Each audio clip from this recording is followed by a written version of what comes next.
माघ महात्म्य अध्याय 6।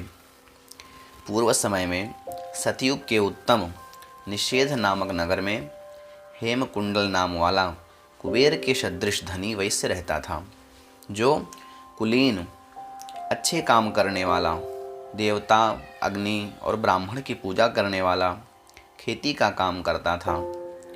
वह गऊ, घोड़े, भैंस आदि का पालन करता था। दूध, दही, छाछ, गोबर, घास, गुड़, चीनी आदि अनेक वस्तु बेचा करता था, जिससे उसने बहुत सा धन इकट्ठा कर लिया था। जब वह बूढ़ा हो गया तो मृत्यु को निकट समझकर उसने धर्म के कार्य करने प्रारंभ कर दिए। भगवान विष्णु का मंदिर बनवाया, कुआं, तालाब, बावड़ी, आम, पीपल आदि के वृक्ष तथा सुंदर बाग बगीचे लगवाए। सूर्योदय से सूर्यास्त तक वह दान करता। गांव के चारों तरफ जल की प्याऊ लगवाई। उसने सारे जन्म भर जितने भी पाप किए थे उनका प्रायश्चित करता था। इस प्रकार उसके 2 पुत्र उत्पन्न हुए, जिनका नाम उसने कुंडल और विकुंडल रखा। जब दोनों लड़के युवावस्था के हुए तो हेमकुंडल वैश्य गृहस्थी का सब कार्य सौंप कर तपस्या के निमित्त वन में चला गया और वहाँ विष्णु की आराधना में शरीर को सुखाकर अंत में विष्णु लोक को प्राप्त हुआ।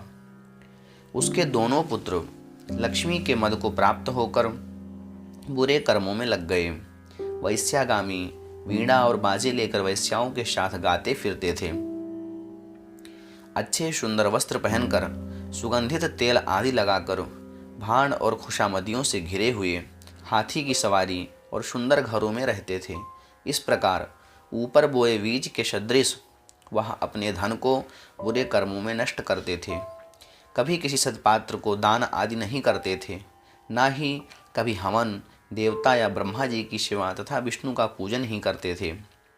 थोड़े दिनों में उनका सब धन नष्ट हो गया और वह दरिद्रता को प्राप्त होकर अत्यंत दुखी हो गए। भाई, जन सेवक, उपजीवी सब इनको छोड़कर चले गए। तब इन्होंने चोरी आदि करना आरंभ कर दिया और राजा के भय से नगर को छोड़कर डाकुओं के साथ वन में रहने लगे और वहाँ अपने तीक्ष्ण बाणों से वन के पक्षी, हिरण आदि पशु तथा हिंसक जीवों को मारकर खाने लगे।